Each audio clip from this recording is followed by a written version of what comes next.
간절히 기도드립니다. 아멘.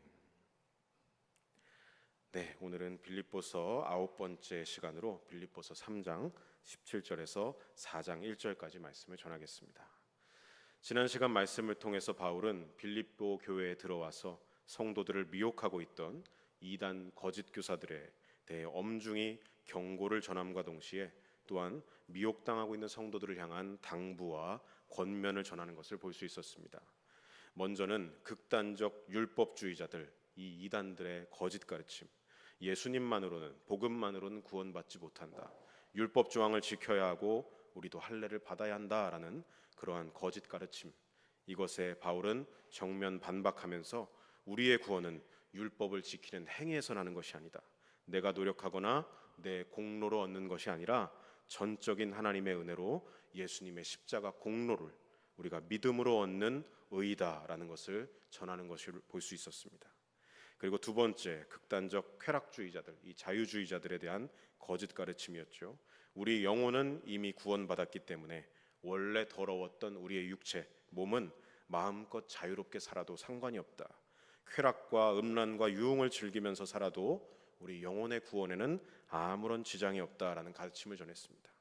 바울은 이 이단 거짓 가르침에 대한 정면 반박으로 나는 이미 구원을 얻었다 함도 아니요 온전히 이루었다 함도 아니다, 나는 예수님께 오늘 하루를 붙들려서 오늘도 표대를 향하여 달려가고 있다라고 말했습니다.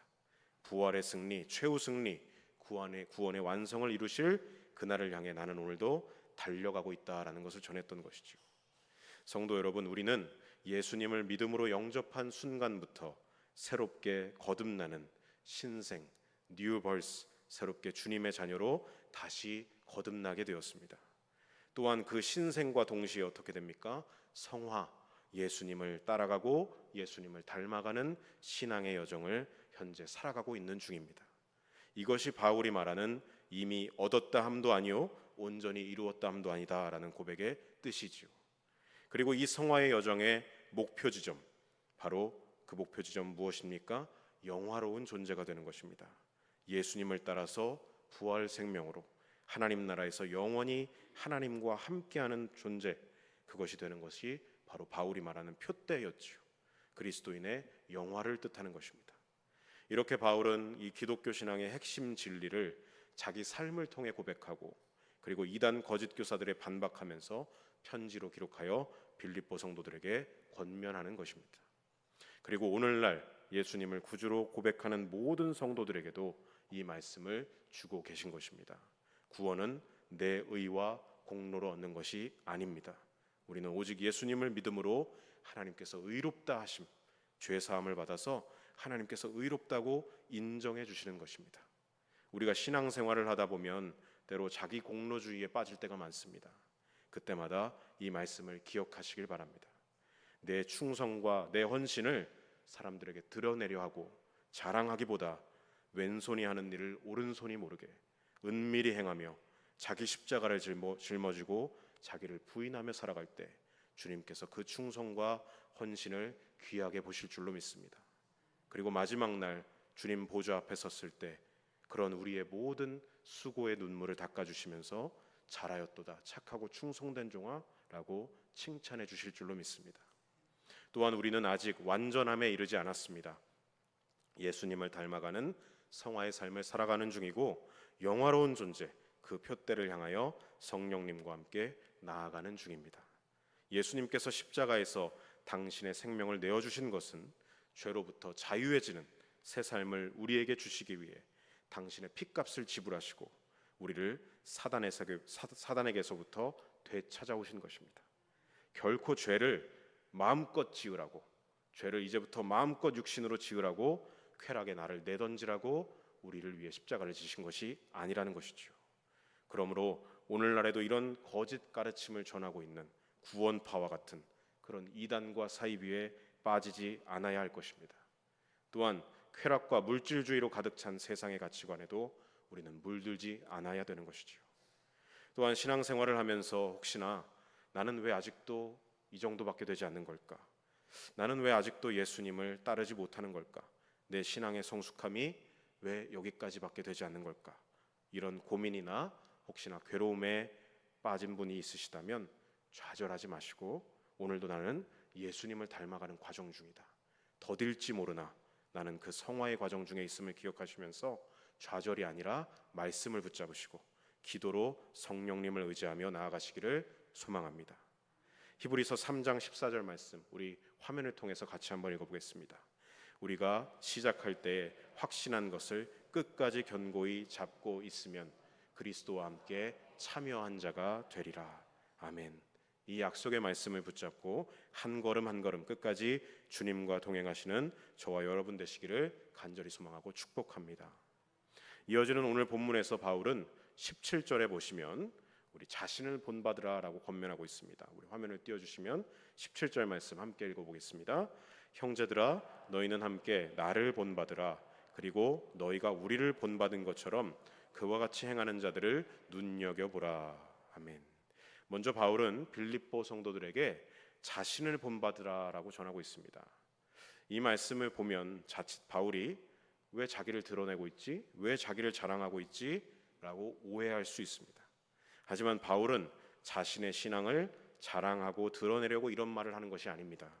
앞서 나왔던 그 이단 거짓 교사들에게 미혹된 성도들이 너무나 쉽게 율법주의에 빠지고 쾌락주의에 물들면서 미혹되고 넘어가는 것을 보면서 자기 육체를 신뢰하고 자기 공로를 자랑하는 자들, 마음대로 쾌락을 쫓는 즐기는 자들, 그런 거짓된 자들을 너무나 쉽게 본받는 모습을 보면서 안타까워서 지금 무엇을 말하는 것입니까?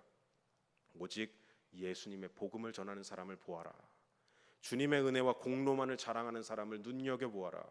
마지막 날 부활의 권능에 참여하려 오늘을 최선을 다해 나를 부인하며 살아가는 사람들, 그 믿음의 사람들을 본받으라 라는 뜻으로 이 말을 전하고 있는 것입니다. 17절을 보시면 바울은 무엇을 말합니까? 자신을 나만을 본받으라 라고 말하지 않고 하반절에 보시면 그와 같이 행하는 자들을 눈여겨보라 라고 말하고 있습니다. 바울과 같이 복음만을 전하고 예수님만 자랑하고 예수님을 따르는 여러 믿음의 본이 되는 사람들을 눈여겨보라 라는 것입니다. 여기서 눈여겨보라 라는 뜻으로 해석한 헬라어 원어는 스코페오인데 이는 주시하다, 주목하다, 집중하여 관찰하다, 시선을 고정시키다 라는 뜻을 가지고 있습니다. 무엇을 말하는 것이겠습니까? 더 이상 거짓 이단 교사들을 주시하지 말라. 그들에게 주목하지 말라. 그들에게 왜 시선을 빼앗기고 있느냐? 너희들은 믿음의 본이 되는 사람들에게로 시선을 옮겨서 그들에게로 고정하라. 그들을 주의 깊게 관찰하고 나의 신앙도 그렇게 될 수 있도록 힘쓰라라는 의미인 것이죠. 사실 거짓 이단 교사들의 가르침은 어떻습니까? 우리의 시선을 사로잡을 만큼, 빼앗아갈 만큼 자극적이고 현혹적인 가르침입니다. 나는 율법을 이렇게나 철두철미하게 지킨다. 그래서 나는 구원받을 수밖에 없는 거다.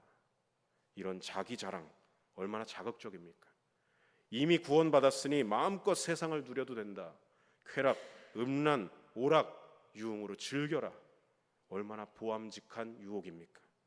그들의 이러한 가르침은 시선을 빼앗아갈 만큼 자극적이고 현혹적이지요. 그러니 어떻습니까? 미혹되고 마는 것입니다. 바울은 이단에게 미혹된 성도들의 그 고정되어 있는 시선을 되돌리기를 원하고 있는 것이죠. 제발 진정한 복음의 의미와 복음의 가치관대로 사는 사람들에게로, 신앙의 본이 되는 사람들에게로 눈을 돌려서 그들을 눈여겨보라 라고 외치고 있는 것입니다. 바울의 마음은 간절했습니다. 절박했습니다. 제발 미혹된 성도들이 돌아오기를 원하고 바라고 있습니다.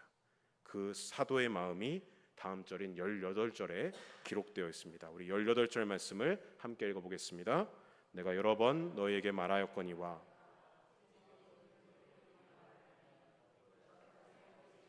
십자가의 원수로 행하느니라.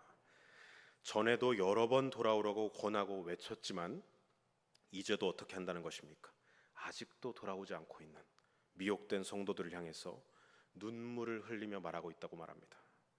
바울은 애절하게 절절하게 애끓는 심정으로 더 간절하게 지금 편지로 외치고 있는 것입니다.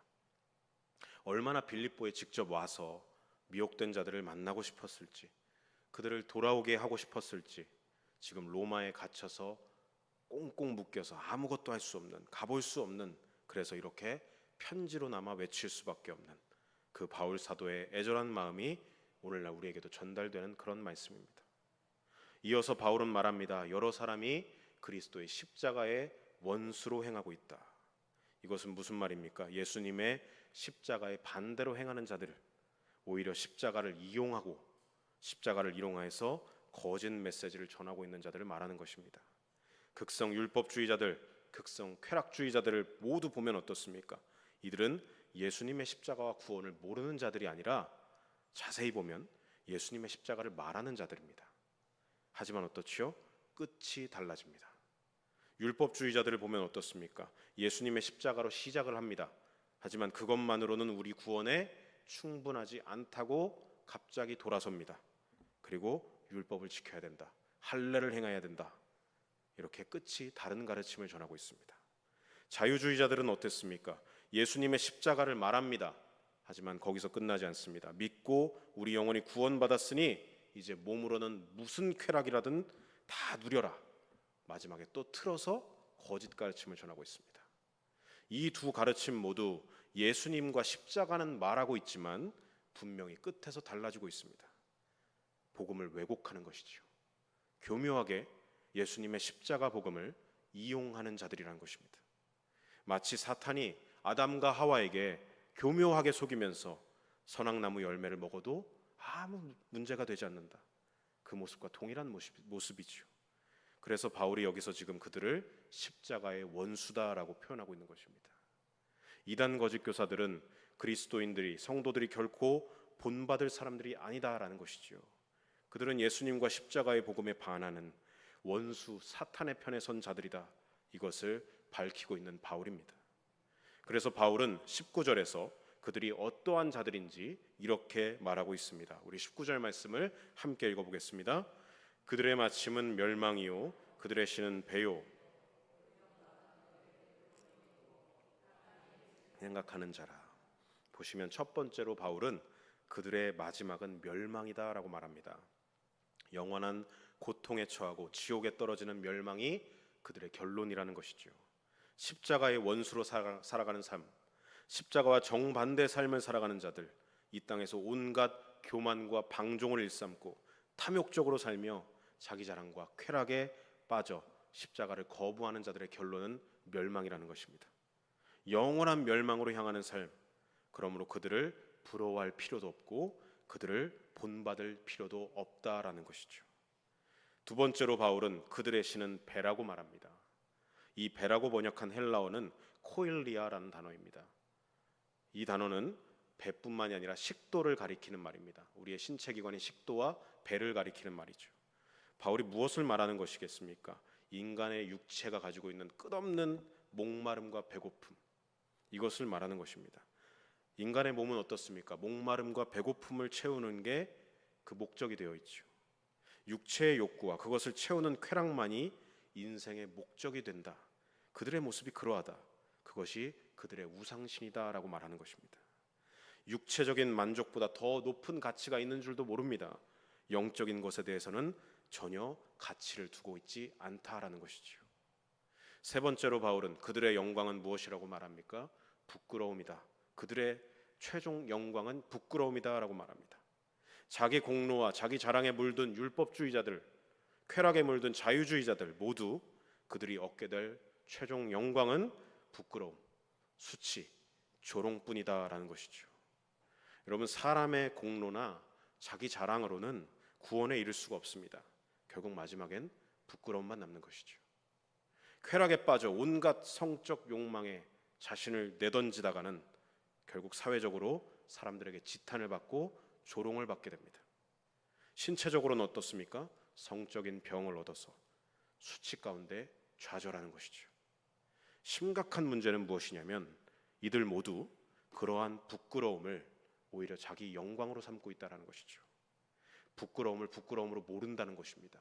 수치를 수치로 받아들이지 않고 조롱을 인식하지 못한다는 것입니다.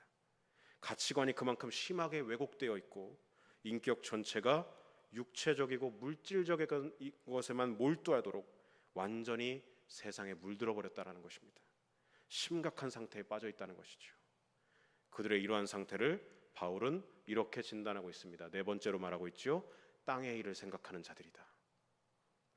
하나님 나라의 가치관이 없이 이 땅에서의 삶에만 몰두하고 세상의 가치관대로만 살아가고 있는 상태를 말합니다. 영원한 하나님을 사모하지 않습니다.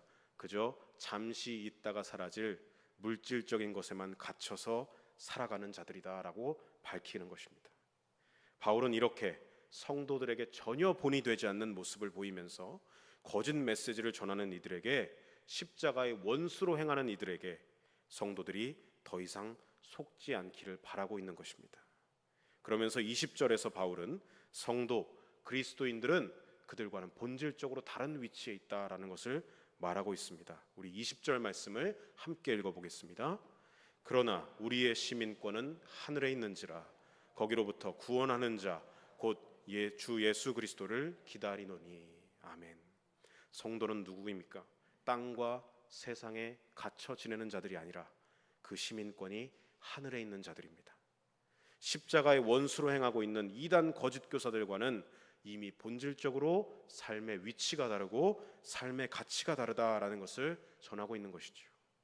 여기서 시민권으로 번역된 헬라어 폴리튜마는 동사 폴리티오에서 유래한 명사입니다. 명사 폴리튜마의 뜻은 무엇이냐면 시민의 권리를 뜻합니다. 그리고 동사 폴리티오의 뜻은 시민으로 행동하다라는 뜻입니다. 즉 빌립보 성도들은 더 이상 땅의 일에만 몰두하고 있는 이단들에 빠져서 세상에 속한 사람으로 살아갈 것이 아니라 이미 하늘나라 시민의 권리를 가진 사람답게, 그 권리를 가진 사람답게 이 땅에서 하늘의 시민권을 가진 자로 행동하며 살아야 한다. 이것을 말하고 있는 것이죠. 성도 여러분, 하늘나라 시민권을 가진 사람의 본국이 어디입니까? 이 땅이 아니라 하늘인 줄로 믿습니다. 그 말은 머지않아 우리가 돌아갈 원래의 나라가 여기가 아니라 하늘이라는 뜻입니다. 우리는 내 본국, 내 본향 하나님 나라로 돌아간다는 뜻이죠. 우리는 이 땅에서 잠시 머무는 나그네요, 여행객과도 같습니다. 주님이 다시 오시는 날 주님의 성도들은 원래의 본국으로 돌아가게 되는 겁니다.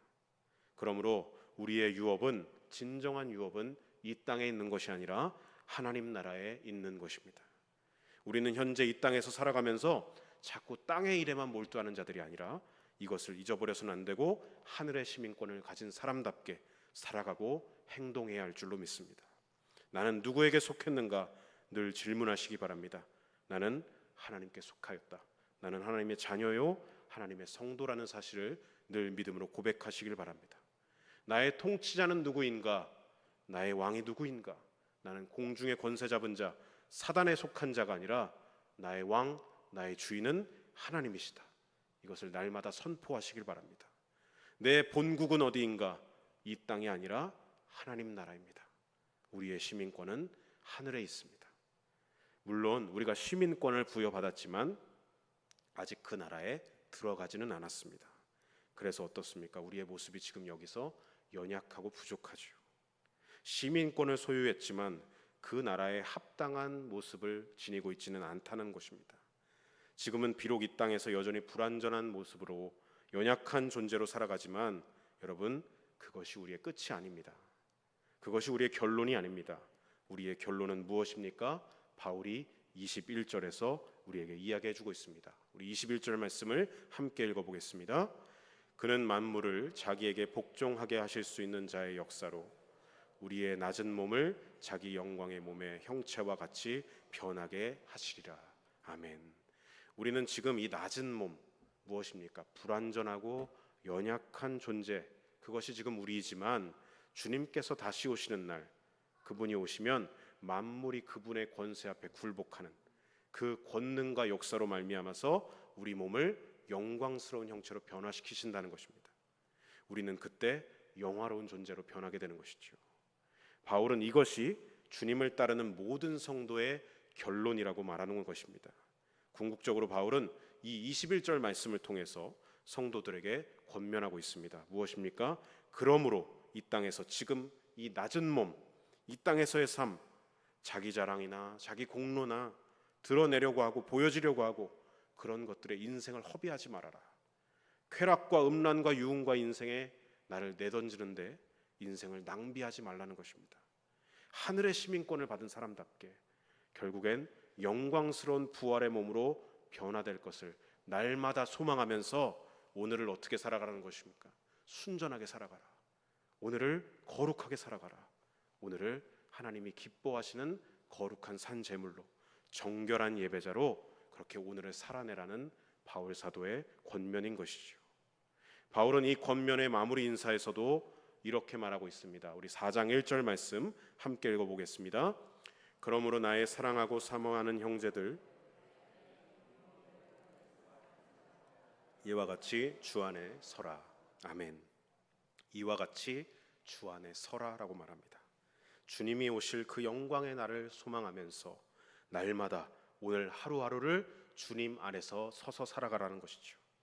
하나님 앞에서 최선을 다해 거룩하고 정결한 그리스도인다운 하늘의 시민권을 받은 사람답게 살아가라는 소망과 권면의 인사인 것입니다. 바울은 이 권면을 꾸짖는 마음으로 말하지 않습니다. 사랑과 애정의 마음으로 성도들에게 전하고 있습니다.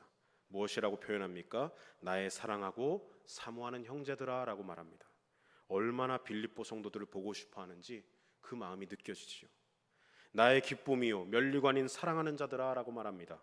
감옥에 갇힌 그에게 유일한 기쁨이 되는 존재들이 빌립보 성도들이라고 말하고, 마지막 날 내가 모든 수고를 마치고 하나님께 받을 면류관과 같은 영광스러운 존재들이 바로 여러분들 빌립보 성도들이다 라고 표현하고 있는 바울의 모습을 보게 됩니다.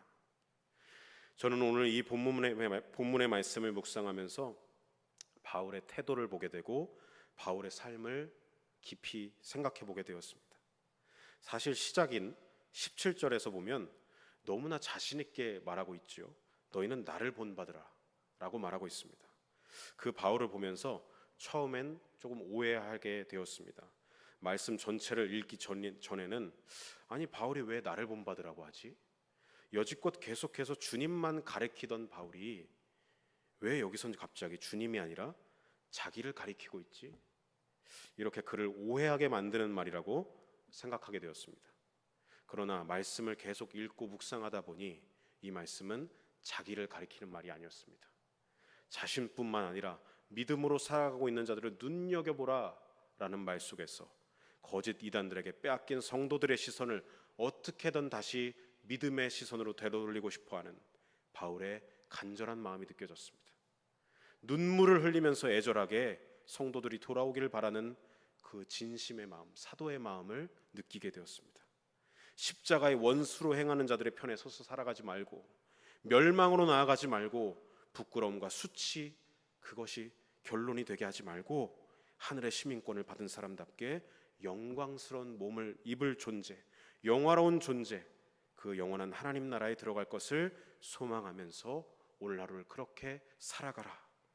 이전에도 외쳤고 눈물을 흘리며 지금 또 외치고 있는 이 사도의 마음과 태도를 보면서 저는 깨달았습니다.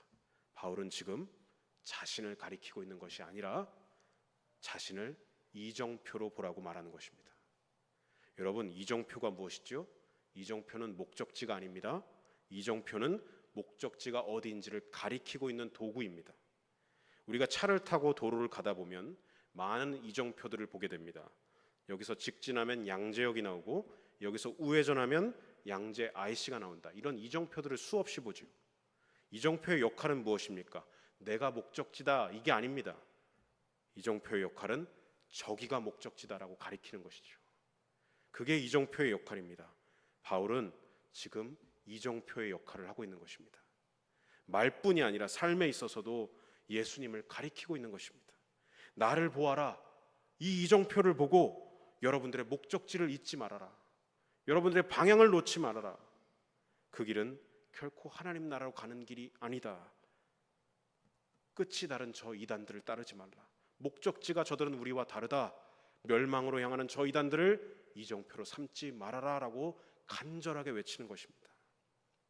나를 비롯한 여러 그리스도인들을 본받고 믿음의 사람들을 이정표로 삼아서 주님께 나아가라는 것입니다. 길이요 진리요 생명 되신 주님, 그분이 목적지가 되어서 나와 함께하는 믿음의 사람들을 이정표로 삼아 주님께 나아가라는 외침입니다. 성도 여러분, 이정표의 목적은 자신을 드러내는 것이 아니라 가야 할 곳을 가리키는 것입니다. 오늘날 수많은 이단과 사이비들이 활동하고 있습니다. 여러분, 미혹되지 마십시오. 그들이 이단인지 사이비인지 어떻게 분별할 수 있습니까? 오늘 말씀을 통해서 우리는 알 수 있습니다. 이단과 사이비는 결국엔 마지막에 자기가 목적지가 되어 있습니다. 내가 재림 예수다라고 말하는 게 이단과 사이비입니다. 초대교회나 2000년이 지난 지금이나 그들의 행태는 똑같습니다. 그리고 이단뿐만이 아니라 사탄은 어떻습니까? 교묘하게 우리 성도들의 마음을 미혹하며 나아갑니다. 우리가 신앙생활의 여정 속에서 자꾸 자기에게 집중하게 만듭니다. 그게 사단의 미혹이지요. 그리스도인의 삶은 철저하게 예수님을 가리키는 이정표의 삶이 되어야 하는데 내가 자꾸 목적지가 되게 만듭니다. 예수님이 길이다, 예수님이 진리다, 예수님이 생명이시다 가리키는 이정표의 삶이 우리의 삶이 되어야 하는데 어떻게 한다는 것입니까? 자꾸 자신을 가리키게, 나에게 집중하게, 진리보다는 내 생각이 맞아, 말씀보다는 내 감정이 옳아, 약속의 말씀보다는 내 상황이 우선이야, 내가 중심되도록 만든다는 것이죠. 여러분, 신앙의 여정 속에서 이 사단의 괴계를 철저하게 경계하시길 바랍니다. 우리의 삶이 오늘 본문의 바울처럼 예수님을 가리키고 있는 삶, 이정표의 삶이 되어야 할 줄로 믿습니다. 말씀을 준비하면서 제가 청년 시절에 읽었던 한 책이 생각났습니다. 아마 읽어보신 분들이 많으실 겁니다. 그 청년 바보의사라는 책입니다. 2009년에 나왔던 책이라서 14년 정도가 지나서 색이 노랗게 바랬습니다. 2009년에 제가 모교회에서 청년부 회장을 맡아서 섬기고 있을 때인데 당시에 이 책이 제 삶에 굉장히 큰 울림을 주었던 책이라서 제가 오늘 말씀을 묵상하면서 기억이 났습니다.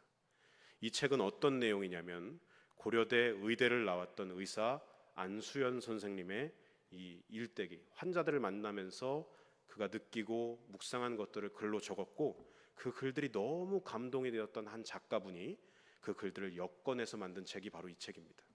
출간된 당시에 베스트셀러가 되었던 그런 책이죠. 의사 안수연 선생님은 신실한 그리스도인이었고 환자들에게는 따뜻하고 친절한 의사였습니다. 2000년도에 의약분업 사태로 전국의 의사들이 길거리로 나아가서 파업을 감행했을 때 이 안수연 선생님은 병원에 홀로 남아서 환자들을 돌봤다고 합니다. 환자들을 지극히 생각하고 돌보는 그런 의사였습니다. 그가 병원에 남았던 이유는 의사가 환자들을 두고 떠나면 환자는 누가 돌보고 누가 치료해 주겠느냐, 그 긍휼의 마음 때문에 홀로 병원에 남았다라는 것이죠.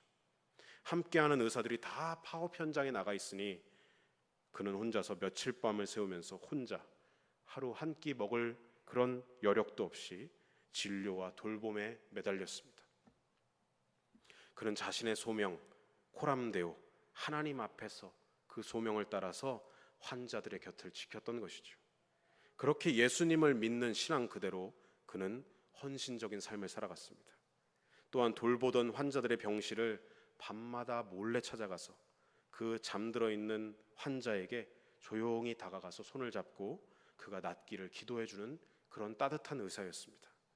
때로 환자가 소천하면 장례식장에까지 찾아가서 함께 유족들과 눈물을 흘리며 마음 아파하며 유족들을 위로하던 세상에서 볼 수가 없는 그런 의사였습니다. 또한 그는 계속해서 선물을 주는 의사였습니다. 암투병으로 항암 치료 중인 환자에게는 찬송과 테이프를 선물로 주고 환자를 돌보는 가족들에게는 책을 선물하는 의사였습니다. 환자들만 아니라 병원에 근무하는 동료 의사들, 간호사들, 물리치료사들, 방사선 기사들, 환자들의 침대를 옮기는 분들, 구두 닦는 아저씨와 매점 아주머니에게까지 이 의사는 모두에게 겸손하고 따뜻한 선물을 나누었습니다.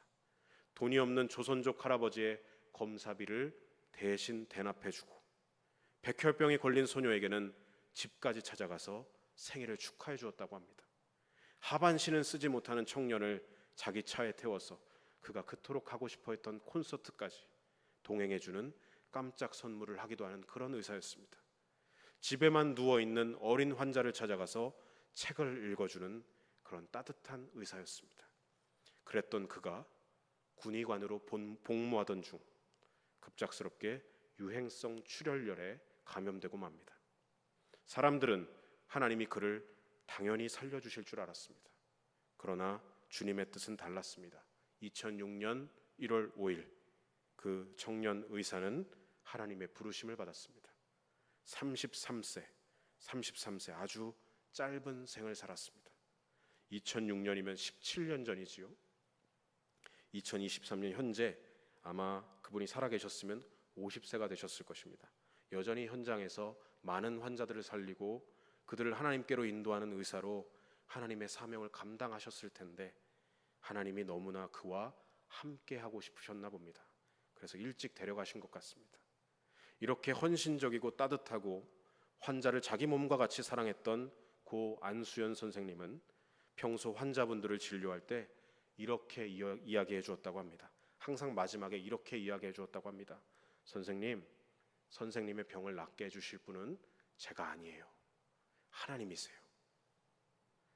그의 신앙 고백과도 같은 이 환자에게 주는 마지막 처방 속에 그가 왜 그렇게 헌신적으로 살 수밖에 없었고 왜 그렇게 따뜻할 수밖에 없었고 환자를 그렇게나 자기 몸처럼 사랑했는지를 우리는 발견하게 됩니다.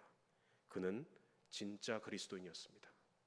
병을 진료하고 치료하는 의사라는 능력을 가지고 있는 직업을 갖고 있었지만 고려대 의대를 나왔다는 능력 있는 의사였지만 그는 이렇게 고백하는 것입니다. 선생님의 병을 낫게 하실 분은 제가 아니라 하나님이십니다. 생명의 주관자는 하나님이심을 가리키고 있습니다. 진정한 치료자는 오직 하나님이심을 가리키고 있습니다. 무엇입니까? 그는 진정으로 이정표가 되어 살아간 겸손한 진짜백이 그리스도인이었다라는 것입니다. 오늘 본문 말씀을 묵상하면서 또 기억난 이 책을 다시금 펼쳐보면서 저 또한 하나님 앞에 이런 고백과 기도를 드리게 되었습니다. 주님, 저도 이정표가 되길 원합니다. 주님을 가리키는 입술이 되게 하시고 주님을 가리키는 삶이 될 수 있도록 오늘도 붙들어 주시옵고 내일도 제 삶을 주관하여 주시옵소서. 자꾸만 나를 가리키는 자기 사랑이 아니라 주님을 가리키는 주님 사랑, 이웃에게 이종표가 되어주는 이웃사랑의 삶과 사역으로 나아갈 수 있도록 인도해 주시옵소서. 사랑하는 성도 여러분, 오늘도 내일도 주님 다시 오시는 그날까지 우리는 신실한 주님의 종 사도 바울과 같이 그리고 그 청년 바보이사 고 안수연 선생님과 같이 주변 영혼들에게 주님을 가리키는 입술과 삶이 되시길 소망합니다. 길이요 진리요 생명은 내가 아니라 주님이십니다. 예수님을 언제나 가리키는 이정표가 되는 삶을 살아가시는 저와 여러분 되시기를 간절히 소망하고 축복합니다. 기도하겠습니다. 믿음의 주요 또 온전하게 하시는 이인 예수님을 바라보자. 우리의 길이요 진리요 생명 되신 주님, 오늘 주신 말씀 속에서 미혹된 성도들을 향해 간절하고 애절한 마음으로 눈물을 흘리며 외치는 바울 사도의 마음과 삶을 보게 됩니다. 온전한 복음으로 돌아오라, 예수님께로 돌아오라, 진리로 돌아오라 외치는 주님을 가리키는 이정표가 되었던 바울의 외침과 삶입니다. 저희들이 이 믿음의 삶을 본받기를 원합니다. 그래서 오늘 이 악하고 미혹이 많은 마지막 때에 저희들을 이정표가 되어 살아가게 하셔서 많은 사람들을 주님께로 인도하고 돌아오게 하는 사명을 감당케 하여 주시옵소서. 점점 더 자기를 사랑하는 이 세상의 풍조에 물들지 않게 하시고 주님 사랑, 이웃 사랑, 우리에게 주신 가장 큰 계명을 삶으로 지켜내며 그렇게 오늘을 살아내는 복된 삶이 될 수 있도록 말씀과 성령으로 붙들어 주시옵소서. 높고 귀하신 예수님의 이름 받들어 간절히 기도드립니다. 아멘.